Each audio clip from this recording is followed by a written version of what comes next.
host says the Lost Family reads like an Agatha Christie mystery and wrestles with some of the biggest questions in life: who we are, what is family, are we defined by nature, nurture, or both? It was named the Guardian's list of best books of 2020.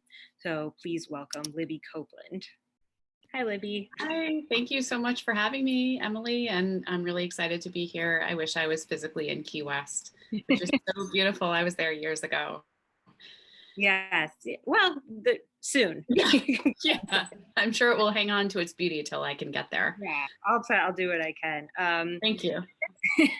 I guess just to start, well, we were chatting a little bit before starting, and I was telling you how much I love the book, and I really did. It was, you know, when they say reads like Agatha Christie novel, sometimes places say that and you're like, how can that be if it's science? But it is a page turner, and there is a lot of mystery, and a few things that came out. I don't want to ruin anything where I audibly gasped like, oh my god, didn't see that coming. So I guess just to get started, would you mind reading a little bit for us? Sure, yeah. Yes, absolutely. Yeah, I think the book, I like to think of it as a kind of a whodunit, right? But it's a whodunit of the genealogical kind. So it's kind of an existential whodunit, right? Because the central journey of the book is like a who am I question. And it's a who am I question about a central character, but it's got all these other characters. And ultimately, it's also a question of like, who are you, right? Because the question is something that I think all Americans are pondering right now in this age when genealogy and DNA testing are so popular. So I'm going to read a little from the prologue of the book. And this sort of sets the scene and introduces some of the themes that the book is going to be exploring. This is the story of a woman named Alice, but it is also the story of a man named Jason and a woman named Jackie and a whole host of people you haven't yet met, but who could be you. This is about the countless people who have seen ads for at-home DNA tests and, eager to learn about their ancestral heritage, perhaps, decided those tests look like fun and got more than they expected. It could be that there's a fundamental fact about you or about your family's past that you don't yet know, and that will change the way you think about truth and family and who you are. The only thing standing between you and the discovery of this story is that DNA test. If the hundreds of Americans I've spoken with are any guide, before you take such a test, you are unlikely to think that there's any such disruptive fact in your family history. Even if you know there's a statistical possibility that you'll discover something surprising, you're unlikely to expect that the statistics will apply to you. The problem is, it is impossible to say, in the absence of the inkling of any such surprise, whether or not you'll be better off knowing this information. And once you know it, it's too late. I came to think of the community of people I encountered researching this book as seekers. They're people obsessed with figuring out just what's in their genes. Not everyone who orders a direct-to-consumer DNA test qualifies as one, though a lot of folks who enter into this casually find themselves unexpectedly captivated by questions they never thought to ask, questions posed by the DNA itself. At-home DNA testing is sometimes called recreational to distinguish it from genetic tests that are ordered by doctors. But its implications can be far more profound than the term recreational implies. These seekers generally fall into one of three categories. Some started out as avid genealogists. Before they ever ordered a DNA kit, they were already subscribers to the vast stores of genealogical records at Ancestry.com. Some had already flown out to the Mormon-run Family History Library in Salt Lake City, Utah, and spent a week there, camped out up to their ears in old church records on microfilm. For these people, DNA testing through a company like Ancestry or 23andMe was a logical extension of this deep genealogical curiosity. Indeed, they probably tested in the early 2000s, when the tests available were much cruder and could tell you much less about your immediate forebears. Some of them, DNA junkies, have tested over the years at a variety of companies, including some that no longer exist, spitting and swabbing and scouring their results for meaning in a grand history project of the self. These days, they canvass relatives willing to test and return from family cruises with their kin's saliva samples. They try to trace their family trees back hundreds of years, using DNA combined with genealogy to suss out the identity of, say, a particular 19th century ancestor, or to figure out exactly how they're related to a distant cousin. If elderly relatives have difficulty generating enough saliva to spit into a vial, these seekers know the answer is a slice of lemon. A few, thwarted by the unexpected timing of events, have even resorted to swabbing the insides of their parents' cheeks after death.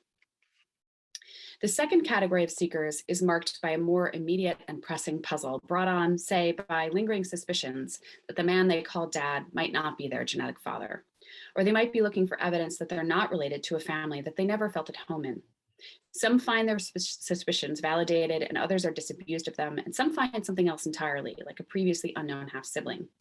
Many seekers are adopted people looking for their biological relatives, or people conceived via sperm donors seeking the stranger who contributed half their genetic material. These seekers join Facebook groups dedicated to the mechanics of what's known as genetic genealogy, learning to talk of haplogroups and centimorgans and triangulation. They sketch countless family trees, trying to figure out where they might fit into them. They call their hobby an addiction. They read tips on how to phrase letters of introduction to their fathers, a topic so fraught and fascinating for what it reveals about the vagaries of human nature and the complications of the human heart that it deserves a dissertation or three. The third category of people have no inkling they're about to find anything surprising, and this is often the most disruptive way in which DNA testing plays out. These people do not start out as seekers. Instead, they test to find out if that old family story of a Native American ancestor is true. They test because they want to know whether they're like that guy in the Ancestry DNA commercial who thought he was one thing and turned out to be another. I traded in my lederhosen for a kilt, he declares, happy in his certainty. They test because they got a kit as a gift for Christmas. And then Easter dinner becomes awkward because the test has revealed something strange. Perhaps the family's understanding of its heritage is muddied by a pie chart offering one's ethnicity estimate. And the question, why is it saying I'm half Greek, becomes a curiosity, which becomes a nagging doubt, which becomes a family conversation no one will ever forget. Then these people too become obsessives, trying to solve the mystery, finding possible relatives through Google and Facebook searching, and then offering to buy and ship DNA kits to those people if they'll agree to test. Well, some of them do. Some of them presumably back away slowly, like a hiker who spies an old grenade from a long ago war on a beach. These people don't tell their stories. Who could blame them? These people don't have stories. They have DNA results they'd rather not have seen and which they may prefer not to believe. And that's from the very beginning of the book. Wow, yeah, that's great. That covers kind of a lot in there, like the book does. And just hearing you, the guy in the commercials, the lederhosen for a kilt, he comes up a couple of times. And one thing that I always thought was funny about him, like if you knew you were German, why was he spitting into the vial to begin with?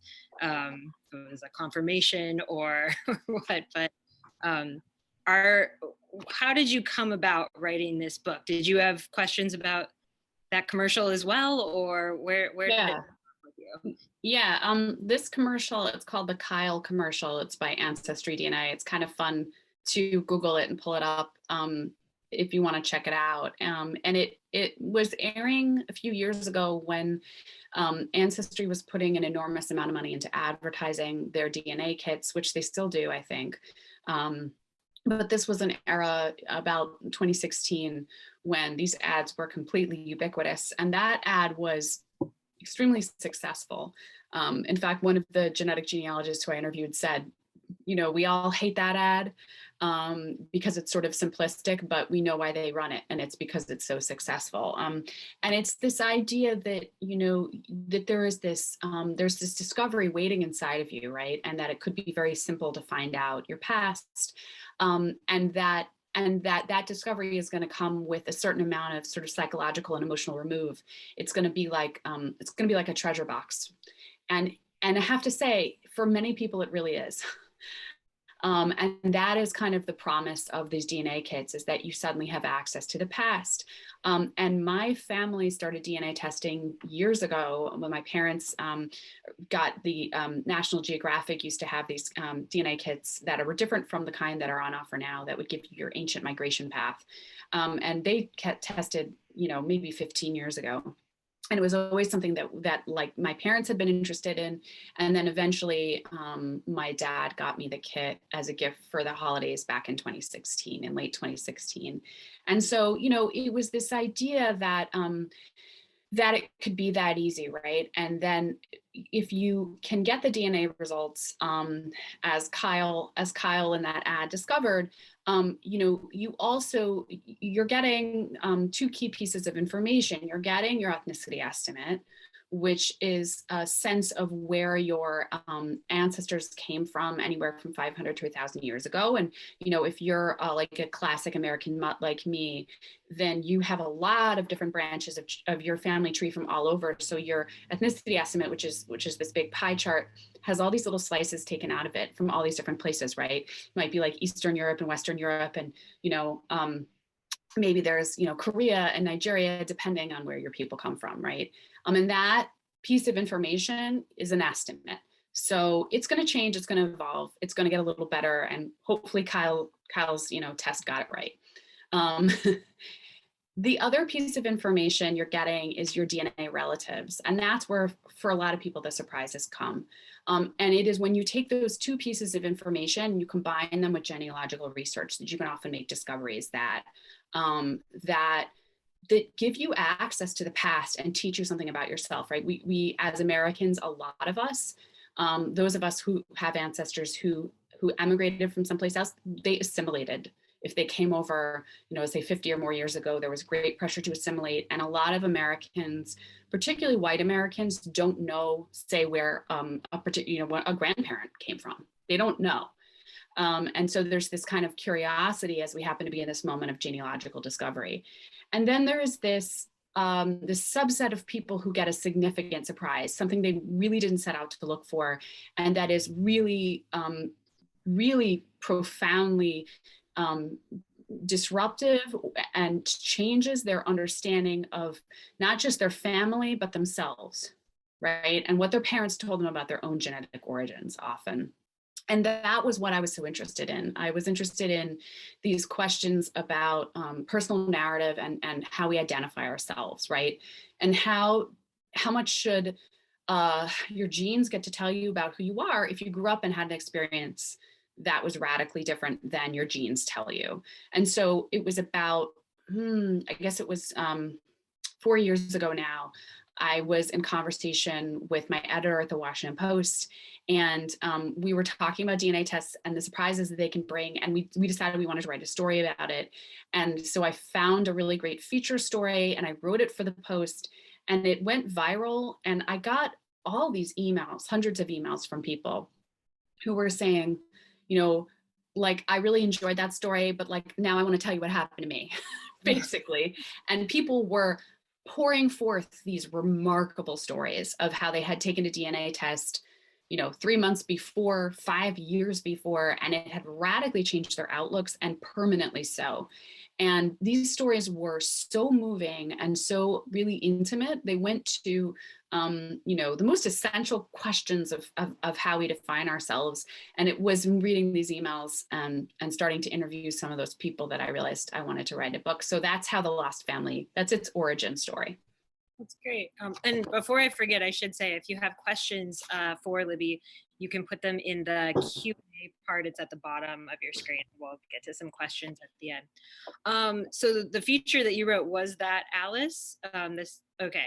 So your book sort of focuses on Alice and her family and how she came about. And she's a little bit, she's interesting for a lot of reasons. She's a very dynamic character. But some of the people in the book, it's almost like this is like a fun gift that they got for Christmas. And she really was already kind of a seeker. Like, she was at the forefront of all technologies and was really, but probably did not expect to have such a surprise. She was just interested in the technology. So can you talk a little bit about Alice and just how her story, without giving too much away, is unique, but also, was a good starting off place to get other people thinking about these things? Yeah. Alice's story is very unusual. So it is atypical in its presentation, but it is lovely as the narrative vehicle because it contains other stories within it, if that makes sense, and I'll explain that. I chose her as the vehicle for the book after I had written about her for the Washington Post. And, the constraints of newspaper writing are that you take a really fascinating story and you have to kind of boil it down to the number of pages of newsprint that they're giving you. And so it was a great story at that length, but I knew that there was more because her story went back like 100 years, basically. And she was really, really compelling. And there were a lot of twists and turns that I wasn't able to kind of tell in the pages of a newspaper. So I decided to expand her story and then use it as the vehicle for this broader story, which was about the DNA testing industry and the world of genealogy and the world of genealogical obsessives and the rise of this particular American moment, which is the search for self through our understanding of the past. And Alice winds up being like the personal narrative, like I should say, the central narrative of the story, because I felt like I was writing a book of mainstream science, and I knew there was the possibility that it could be like too dry, and I didn't want to lose readers. I wanted it to be compelling enough that, it didn't matter if you had a background in science. And her story had so many amazing elements to it that I felt like it could be that page turner. So she tested back in 2012, which is a really long time ago in the world of the technology of DNA testing.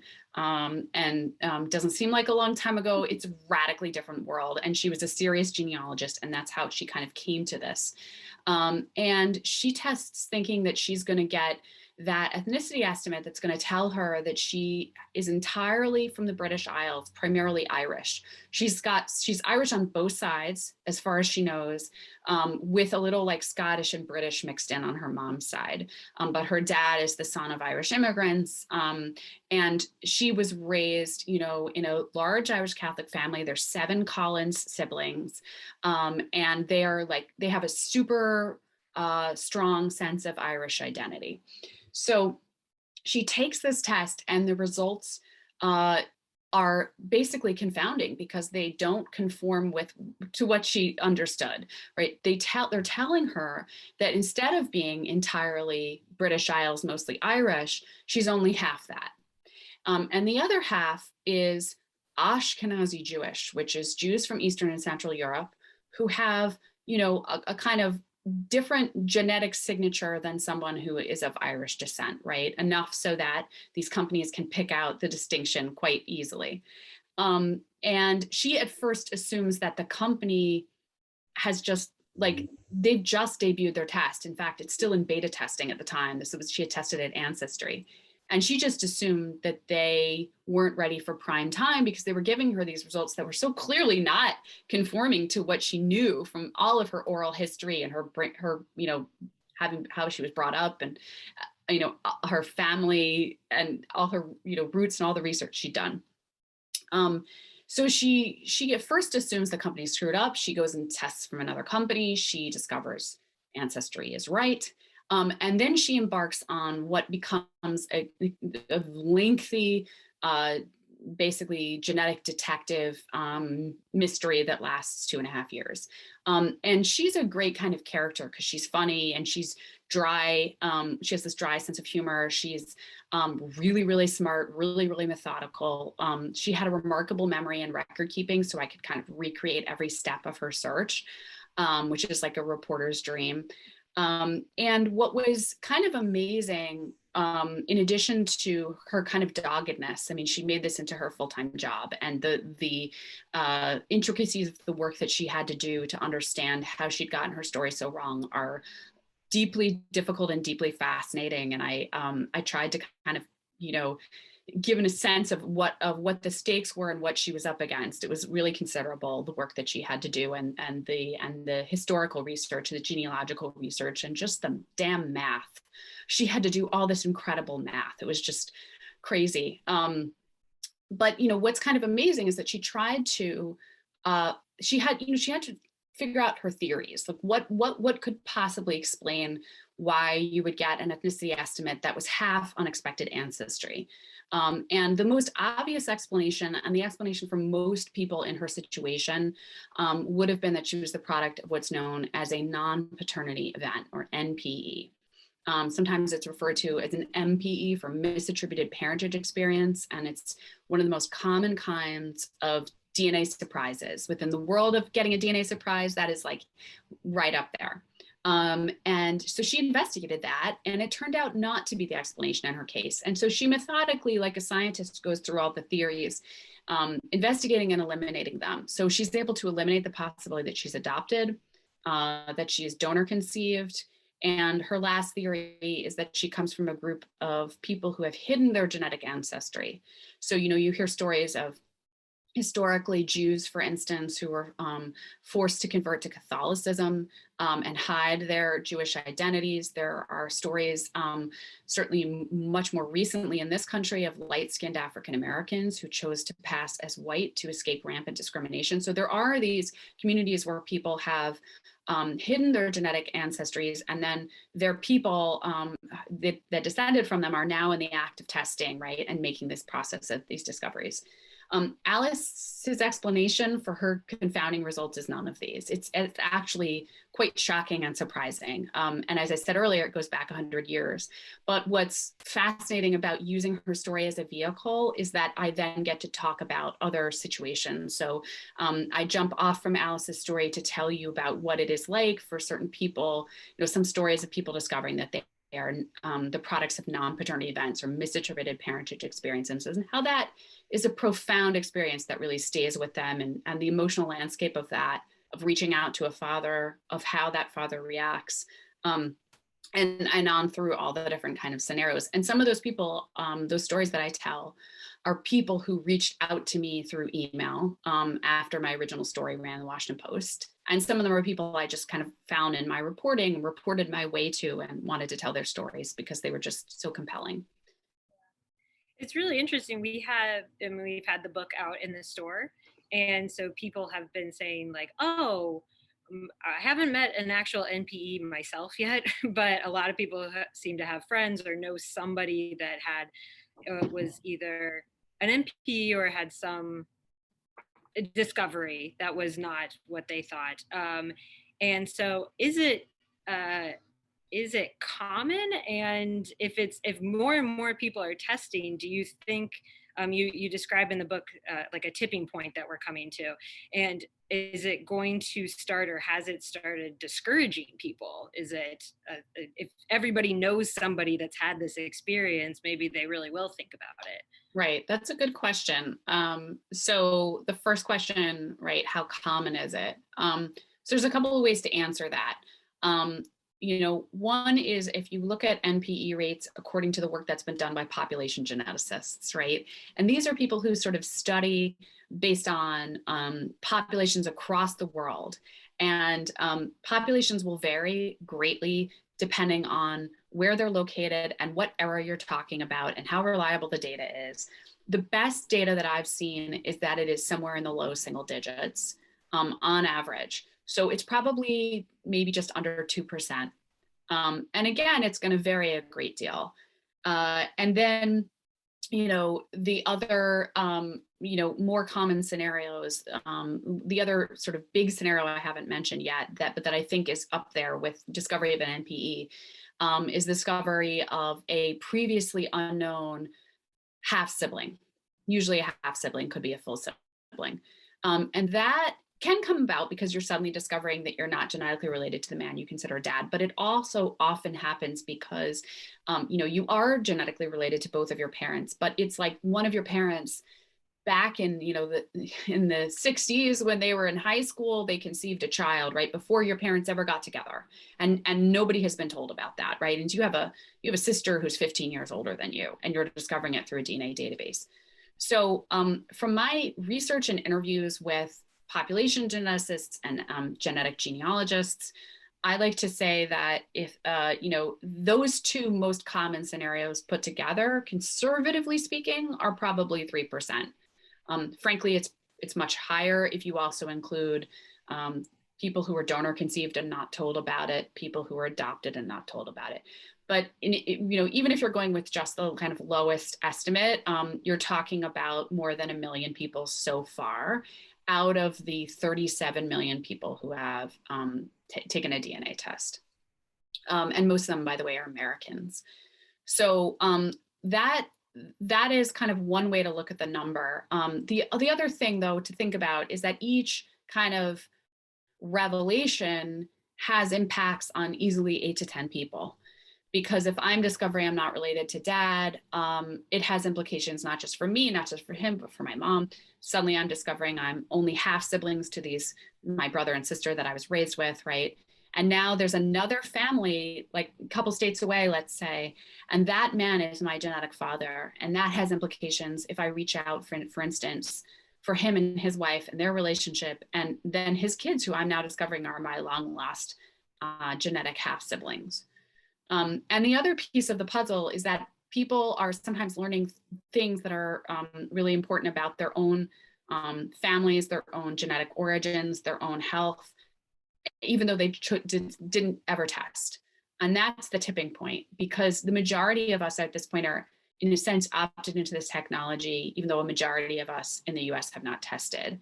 And that's because we share overlapping genetic segments with people who are in the databases. Like everyone who's here and everyone who's not here, they're all effectively, their genetic information is in some sense in the database, because you have a third cousin who's tested, or you have 10 third cousins who have tested. Ancestry used to say they're the biggest database out there. They have 19 million people in them.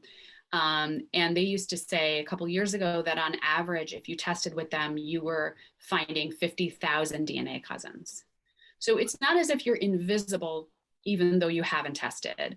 And on a practical level, what that means is that if somebody is looking for you because they are genetically related to you, because you are, for instance, you donated sperm back in the 70s, okay? Your choice to not test does not render you invisible, because you have a second cousin in there. And using genetic genealogy techniques, say your child is going to match to that second cousin and probably several other relatively close cousins. And by doing genealogical research, be able to identify you, or at least you and your brother, right, as one of 2 candidates for their father. And then they can reach out. And that could be, depending on your perspective, a remarkable blessing, or not a remarkable blessing, right? And I've tried to include in the book all the kind of range of responses and the reasons why people respond in the ways that they do, because in some cases, this is kind of forging remarkable reunions between people who are intimately genetically related and have never met. And those are kind of gorgeous stories. And in some cases, it's rejection and rift, and it's like deeply painful. And it's very hard not to take those personally. You asked me a second question, which was whether this is kind of turning people away from this technology. In the last year and a half or so, there's been somewhat of a slowdown in the sales of these what I like to call spit kits. And part of that, probably the primary reason, has to do with the fact that most people who are willing to pay $99 because they're interested in their family history have already done it. Mm-hmm. And so they've kind of vacuumed up, the companies have kind of vacuumed up the early adopters.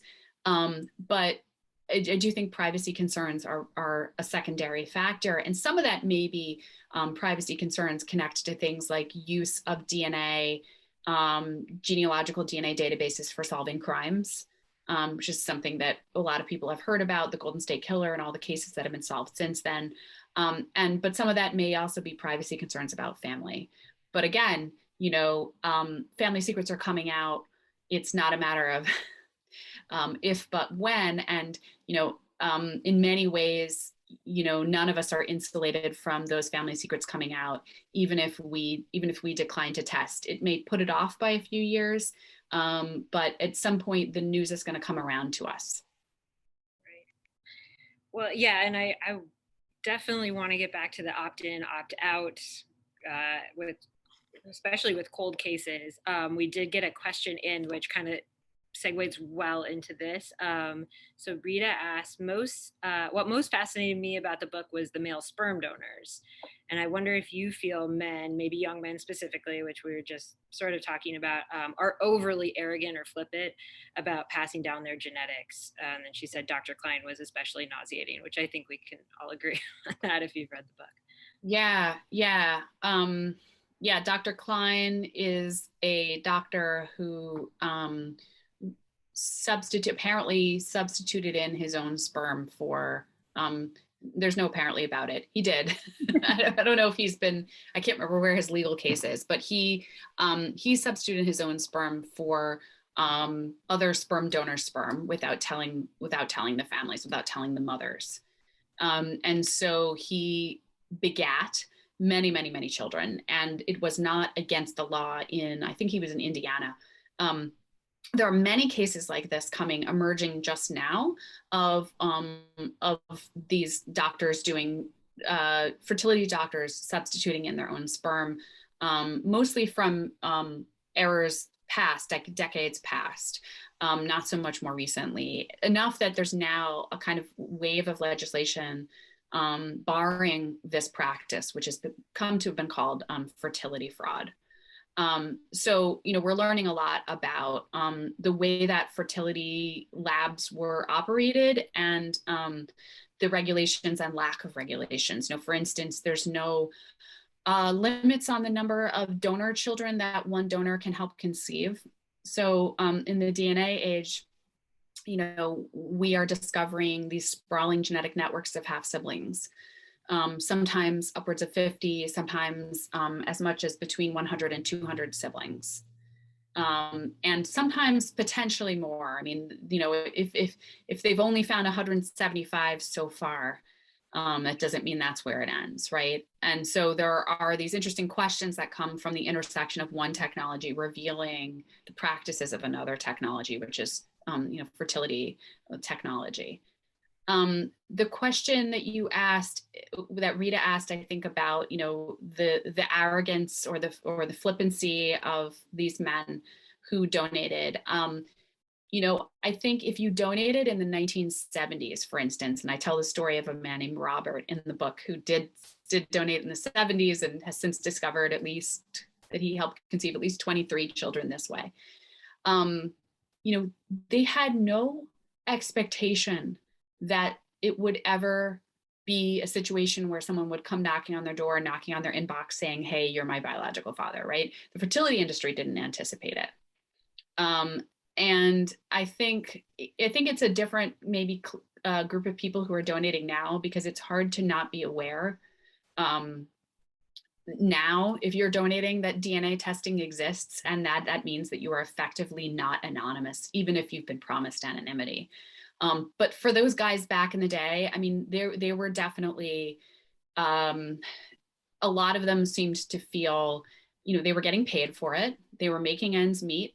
And, if you sort of believe what they say, many of them said, well, I'm helping someone else start a family, but they did not feel as if that child was theirs, right? They sort of felt that they were assisting someone else. And so they could feel like they were doing this magnanimous thing, and they were being paid for it with no sense of it ever coming back to them. And of course, in the DNA testing age, it absolutely has. And that's a real conundrum, because it's, I talk in the book about this man, Robert, and I also tell the story from the perspective of one of his donor children, Stephanie. Like, what do you do with that? How do you, it fiddles with your ideas about family for sure. We don't have the language for calling, necessarily for what to call all these siblings. We don't even know, does a person want to forge relationships with all of them? How do you practically go about doing that if you've been raised an only child and all of a sudden you discover you have 22 siblings or 24 or 50, right? So it's a really fascinating moment to be in, with a lot of unanswered questions. Yeah. And yeah, exactly. There's no way for them to have possibly known. And I wonder if they're 19 years old, if they're even really thinking of what it's being used for. I mean, Right. I think it might be obvious, but they may not have even known that it was going to be used to start a family. So it kind of going back to what we were talking about before, but staying on that same line. So with this tipping point, it sounds like we are kind of at the point where you can't really opt out. It's no longer becoming an option, and that brings up a whole bunch of ethical questions, because on one hand, adoptees, we want to think they have some right to know who they are genetically, but at the same time, their parents have some right of anonymity, their biological parents.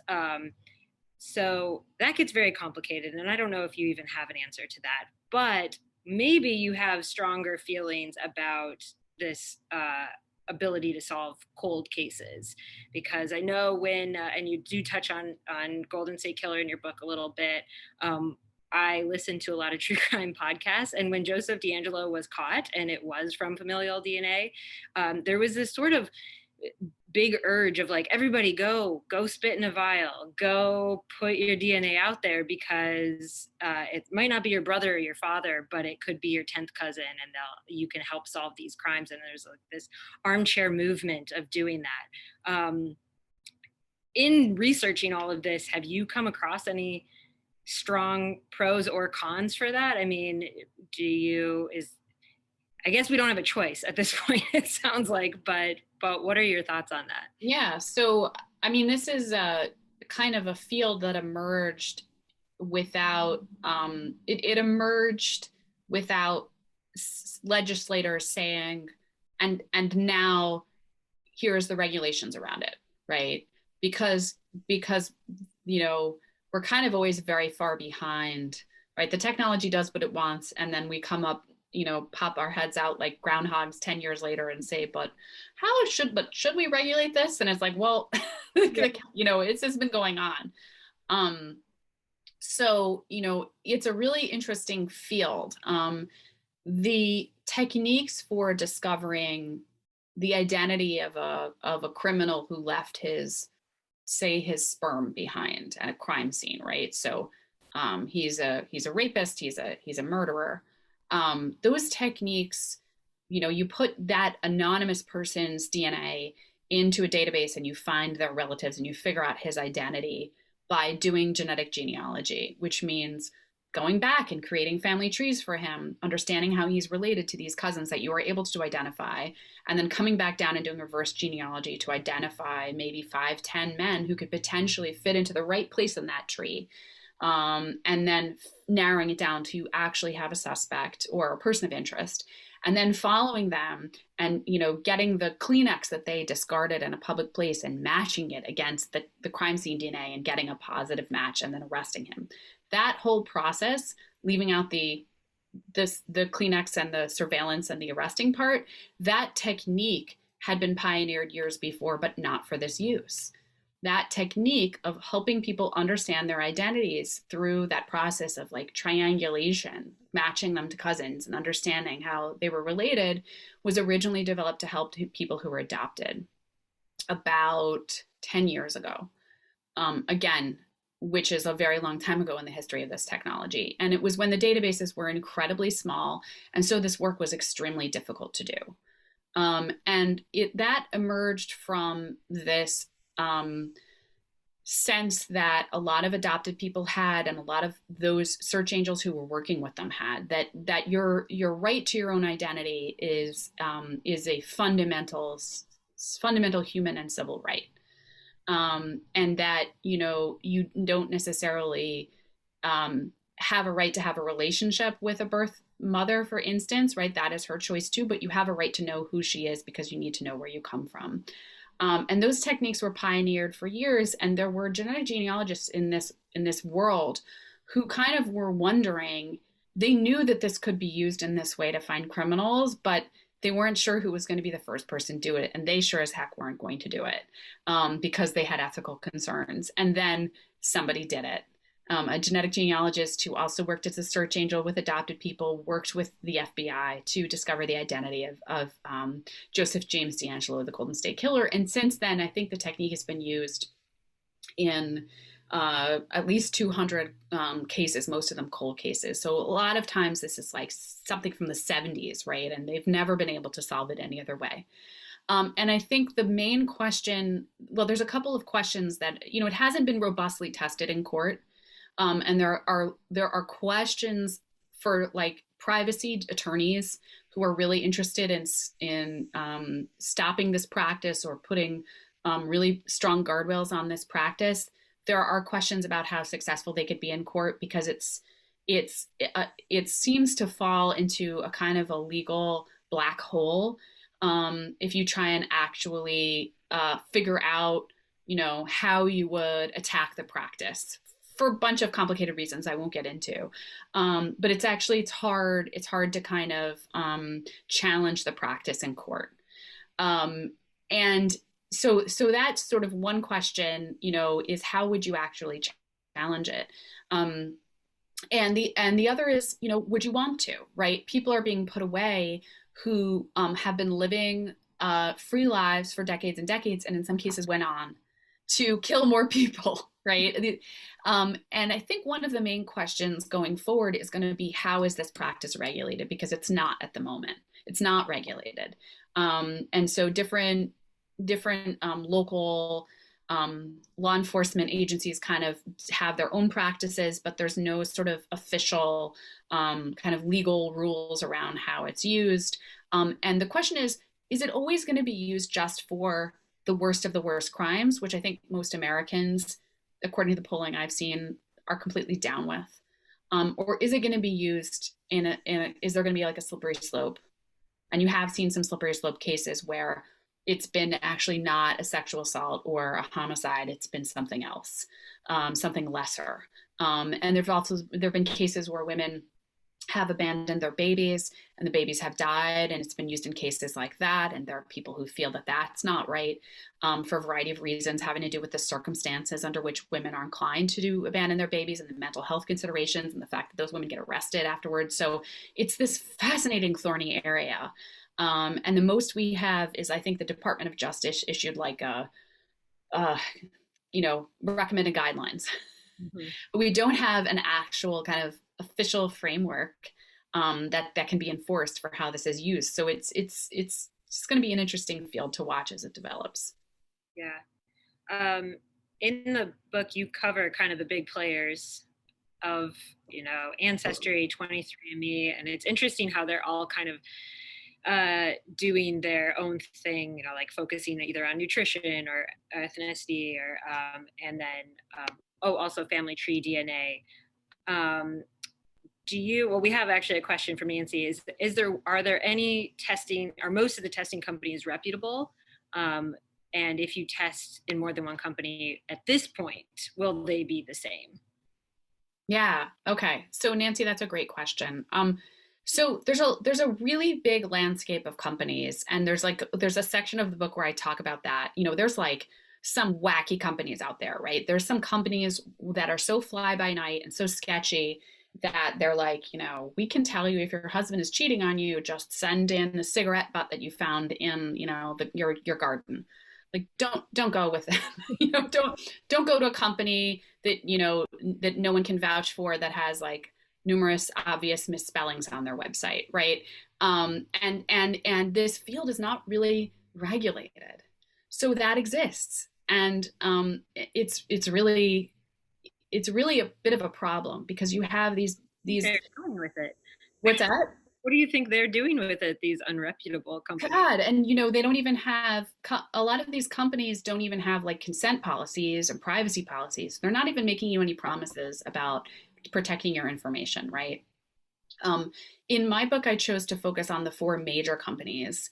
And the four major companies are kind of in a different category. They're very big.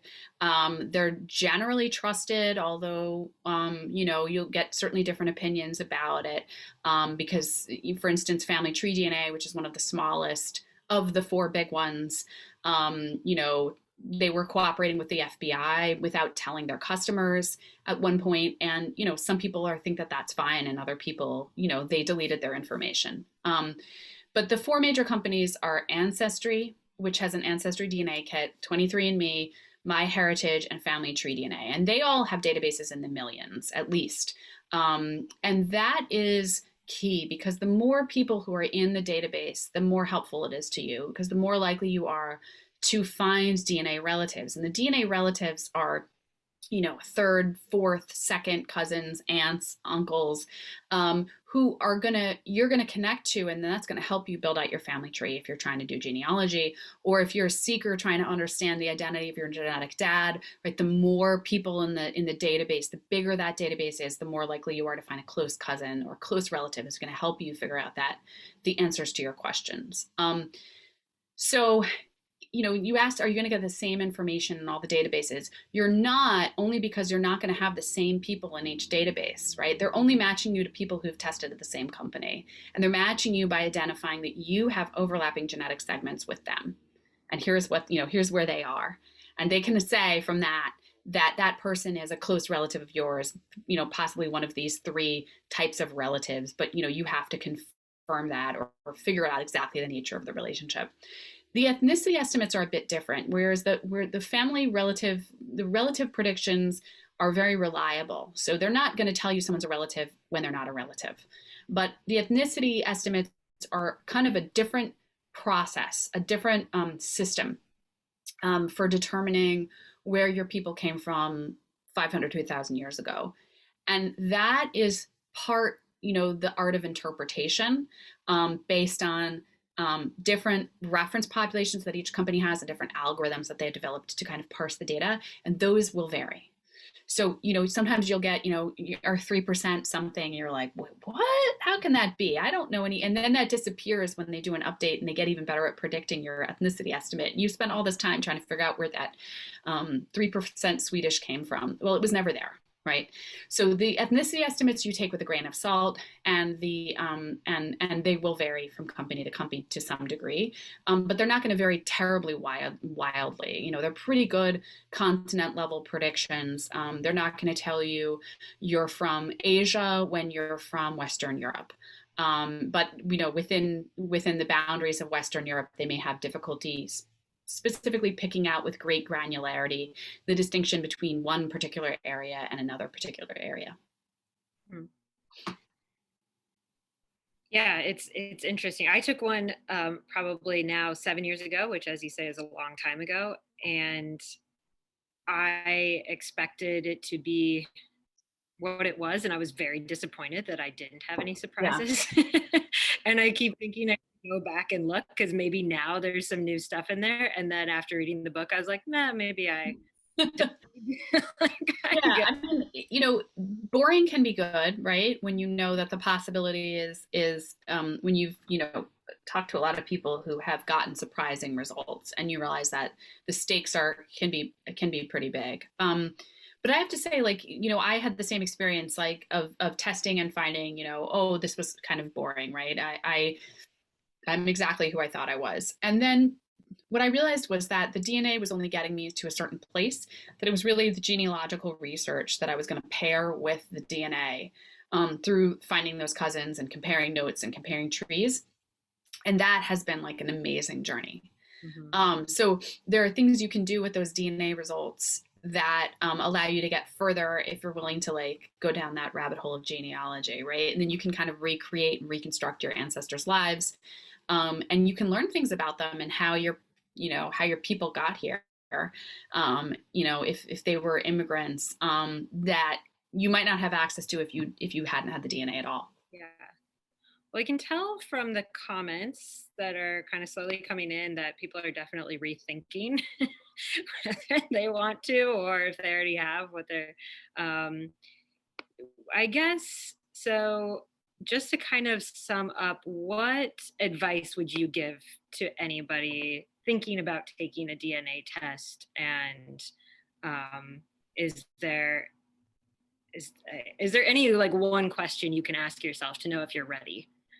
Yeah, that's a good question. It's really interesting. I think so. Sometimes I do these talks and people say, well, based on what you said, I've decided that I'm not going to test. So thank you for warning me away. And sometimes I do with these talks and people say at the end, well, based on what you said, I'm definitely going to go out and test. So thank you for recommending it. And I think it a lot depends on your questions. Sometimes I email with people who have read the book or are interested in the topic, and they have this burning question that has been bothering them for 5 years. Like, is my father really my father? And they need time to come around to feeling ready, but they're going to go there, right? Like, if they've been curious for that long, they're often going to ask that question at some point. And it is, I think, a process of knowing that you're kind of ready to delve, because once you're, the process of asking a single question means many, many different answers.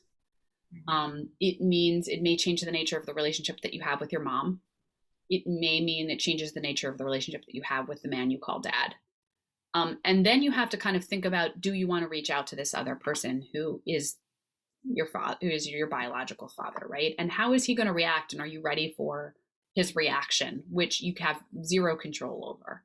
And all those things are pretty, they can answer a lot of questions, and they can also, a lot of people have said, the vast majority of people who tested and found a surprise told me they were glad to know ultimately, because it answered questions, it resolved long held memories that didn't make sense, it gave them context, it gave their lives context, it explained a feeling of otherness that they'd long had in their families of origin. Now, I'm not sure that that's necessarily always true for the people on the other side, the people who are being sought out. And their families are sometimes changed by this. And so it's a question that can be answered differently even within a single family, right? And for Alice, the protagonist of the book, she has 6 siblings, and they each answered the question differently of what her revelation that she came to from the testing and what it ultimately meant, like what it meant to them, whether it was meaningful and whether it materially changed their sense of identity. Each one of them had a different answer. So each person, I think, kind of answers this question for themselves. But to just circle back to whether I have advice. So I used to sort of say, like a few years ago when the databases were smaller and I started writing my book and the databases were only 8 million large, and now they're 37 million. And so I used to say, like, pay attention when the company gives you that little advisory that says, you may discover unexpected relatives, like take that seriously and know that even if you don't feel like that's going to be the case for you, that there's just a statistical possibility that could apply to you. And then think about whether you're ready to take that on. I don't think of it in those terms anymore because I as I've said, I don't think we can really opt out, because you may discover something about yourself because your own adult child tests, right? Or you discover something about your family because your sibling tests. So the advice I think of now is more like along the lines of, if you are part of that generation that for a variety of really valid cultural reasons having to do with stigma and self-preservation and fear of social ostracization, didn't tell their children about the way they came into the world, or didn't tell their children about a child that you had earlier, this may be the time to consider talking to those children and telling them about those old family secrets, because increasingly, those things are coming out. And when I would interview people who had surprises about their own genetic origins, they would tell me that it was so much more painful that they discovered it because, through the process of a DNA test. If their parents had taken them by the hand and said, listen, I know it's 50 years too late, but I want to tell you something really important about how you came into this world. Your donor conceived. That tends to go much better. And so my advice is for that generation of secret keepers, for lack of a better word. And again, not applying the morality of today to the decisions of yesterday, because those decisions were extremely valid, and they made sense in the context of the time. But just knowing that this is the world that we live in at this point in time, and that people can really benefit from knowing the truth about their genetic origins, that this may be the moment to think about how to have those conversations. Great. Yeah. And I think a great starting off point would be to read the book. Maybe buy the book talk to them first and then hand them the book, because there's a lot of great, I think we've probably gotten into some scary territory in this talk and made it sound like it's really awful, but there's a lot of joy in the book. There's a ton of joy. There's Yeah. a ton of joy, right? And I mean, for me personally, having tested and the process of discovery, it has brought home to me that the past isn't over. The past lives inside of us, and we have all this incredible opportunity for knowledge about how we came to be, because we live in this incredible era of genetic testing and genealogy resources. Well, it's a beautiful book. I hope if you haven't read it yet, I hope you'll get it. It is in rotation at the library, in circulation, and we are selling it at the store. So if you know somebody who needs it, or if you need it yourself, or also it's just an entertaining read. So go ahead and pick Thank it you up. so much. Thank you. And I have a newsletter if people want to sign up for it, because they want to. I write about DNA and genealogy and family stories and family secrets. And it is there. I send it out. It's libbycopeland.com, which is my website. And if you go there, you can sign up for the newsletter and you can kind of get more updates on this topic if it's interesting to you. Yeah, that sounds great. Thank you for sharing that. Thank you for being with us and talking with us about it. It was so great. Thank you to Michael and the Key West Library, and we'll see you all soon. Thank you so much, Emily. Good night.